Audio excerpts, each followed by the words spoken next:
मानस जी में दो वाटिकाएं हैं, एक है पुष्प वाटिका और एक है अशोक वाटिका।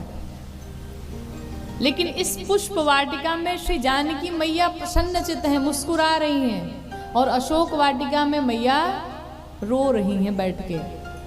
क्यों?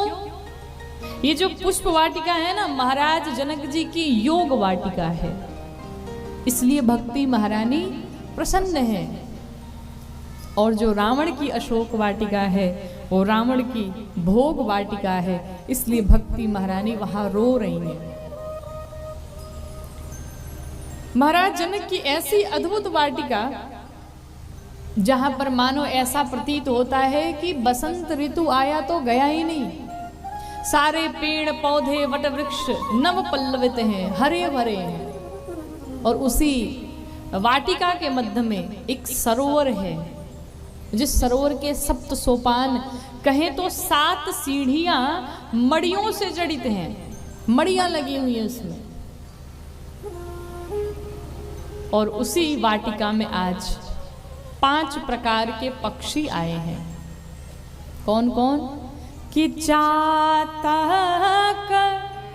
कोकिला, कीरा, चकोरा, अकोजा विहागा, नटत कलमोरा। ये जो 4 प्रकार के पक्षी हैं, ये जो 5 पक्षी आए हैं, भगवान के भक्त हैं।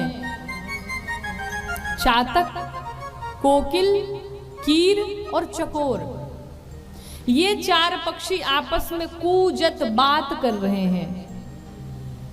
लेकिन जो 5वां पक्षी मोर है वो बात नहीं कर रहा है, वो क्या कर रहा है? नटत कालमोरा,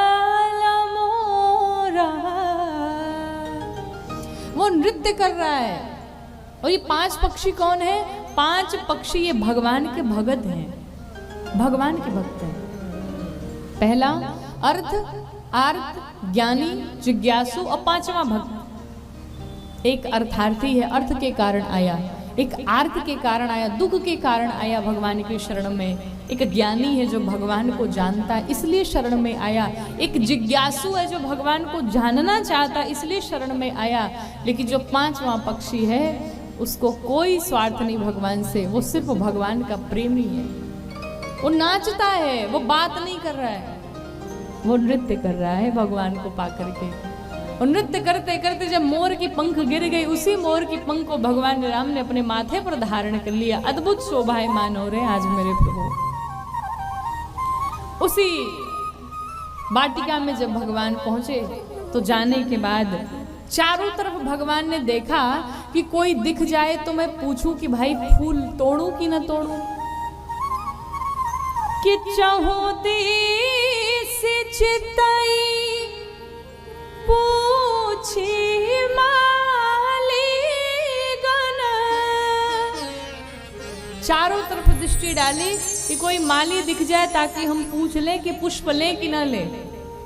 देखिए, राम कथा जीवन जीने का ढंग सिखाती है। एक छोटा से छोटा व्यवहार करके भी भगवान ने बताया कि जीवन कैसे जीना चाहिए। भगवान राम पुष्प भी लेने जा रहे हैं तो पूछ करके पुष्प ले रहे हैं कि लें कि ना लें। और हम लोग क्या करते हैं, ईमानदारी से बताइएगा। घर के बगल में अगर किसी ने पौधा लगाया हो तो सुबह के 4 बजे भोर में उठ के तोड़ लाते हैं। जिसने पौधा लगाया उसको एक भी ना मिले, हमारी पूजा होनी चाहिए। ये गलत बात है। किसी की एक छोटी से छोटी भी वस्तु हो ना, उससे पूछ करके लेना चाहिए, ऐसे नहीं लेना चाहिए। भगवान राम भी खड़े होकर के पूछ रहे हैं। कहा अगर आप लोग का आदेश हो तो हम पुष्प ले लें।